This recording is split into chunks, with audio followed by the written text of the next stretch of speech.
Riwayat Orang Kudus 19 Februari, Santo Conradus dari Piacenza. Santo Conradus lahir di kota Piacenza, Lombardia, Italia pada tahun 1290 dalam sebuah keluarga bangsawan Italia. Ketika ia masih sangat muda, ia menikah dengan Euphrosyne, putri dari seorang bangsawan Lodi. Conradus adalah seorang yang bertubuh atletis dan sangat suka melakukan olahraga berkuda dan berburu. Pada suatu ketika, sewaktu ia sedang berburu, binatang buruannya masuk ke dalam semak belukar yang rimbun dan rapat. Untuk memaksanya terbuka, Conradus memerintahkan para pengiringnya untuk membakar semak belukar itu. Tetapi angin berhembus api ke ladang gandum di sebelahnya, dan api pun terus menjalar dan membinasakan seluruh hasil pertanian itu dan hutan yang ada di sebelahnya. Maka Gubernur Piacenza dengan segera mengirim orang-orang bersenjata untuk menangkap para pembakar hutan dan pertanian itu. Dirundung ketakutan yang amat mencekam karena timbulnya malapetaka kobaran api yang amat besar itu, Conradus melarikan diri ke dalam kota melalui jalan-jalan yang sepi. Tetapi para petugas keamanan memergoki seorang petani miskin yang sedang membawa seberkas kayu yang sudah menjadi arang dan sedang membawanya ke kota. Karena mereka mengira dialah orang yang bersalah itu, maka mereka menangkapnya. Disiksanyalah dia, dan akhirnya orang yang malang itu terpaksa mengakui bahwa dialah yang telah membakar hutan itu terdorong oleh rasa benci. Ia pun diganjar hukuman mati. Baru setelah orang yang malang itu melewati rumah Conradus pada perjalanannya menuju ke tempat eksekusi, tahulah Conradus mengapa hukuman mati itu telah ditimpakan kepadanya.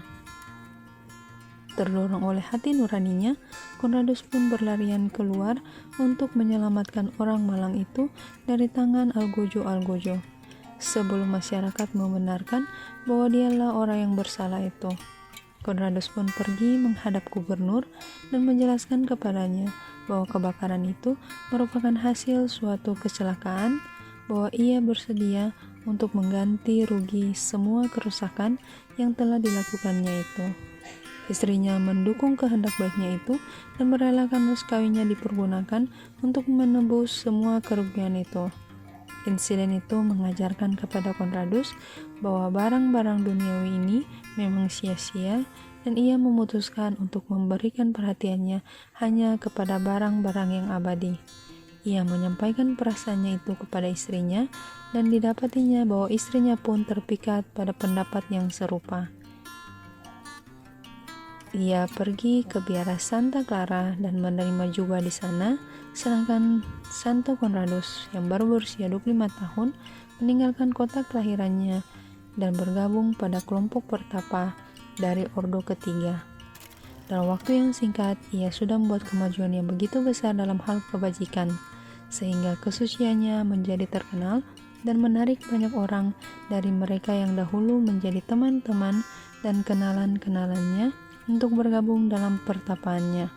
Tetapi sudah menjadi keinginan Conradus untuk meninggalkan dunia ini sepenuhnya. Karena itu, ia pun menyelinap pergi ke Roma dan dari sana ke Sisilia, ke lembah Noto dekat Sirakusa, dengan harapan bahwa di sana ia tetap menjadi tak dikenal, hidup sama sekali dalam pengasingan.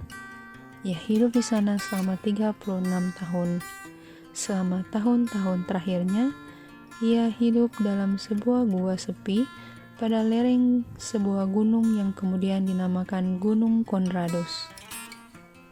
Di sana, Conradus menjalani hidup tapa yang sangat keras. Ia tidur pada tanah tanpa tikar dan hanya makan roti dan minum air ditambah rerumputan liar. Kendati demikian, ia menjadi incaran serangan bengis dari setan, tetapi berkat doa-doanya yang begitu berkenan kepada Tuhan, ia memperoleh anugerah kenabian dan melakukan mujizat-mujizat. Conradus mengetahui bahwa akhir hidupnya semakin mendekat, dan pergilah ia ke Sirakusa untuk mengadakan pengakuan dosa menyeluruh kepada Bapak Uskup. Sepanjang perjalanannya itu, sekawanan burung-burung berterbangan mengitarinya. Beberapa bahkan hingga pada kedua bahunya seperti yang biasa terjadi pada Santo Fransiskus. Dan pada perjalanannya kembali ke pertapaannya, burung-burung itu pun menyertainya lagi, dan hal itu membuat takjub semua orang yang melihatnya. Pada hari yang sama, ia terkena sakit demam yang mengakibatkan kematiannya beberapa hari kemudian. Ia berlutut di depan gambar yang tersalib dan dengan damai wafat pada 19 Februari 1351. Sesuai dengan keinginannya, ia dimakamkan di gereja Santo Nikolaus di Noto. Jenazahnya masih terbaring di sana hingga kini dalam makam kudus terbuat dari perak. Banyak mujizat terjadi di tempat itu. Pada tahun 1515, Paus Leo X mengizinkan pestanya dirayakan di Noto. Paus Urbanus VIII memberikan kanonisasi padanya pada 1625.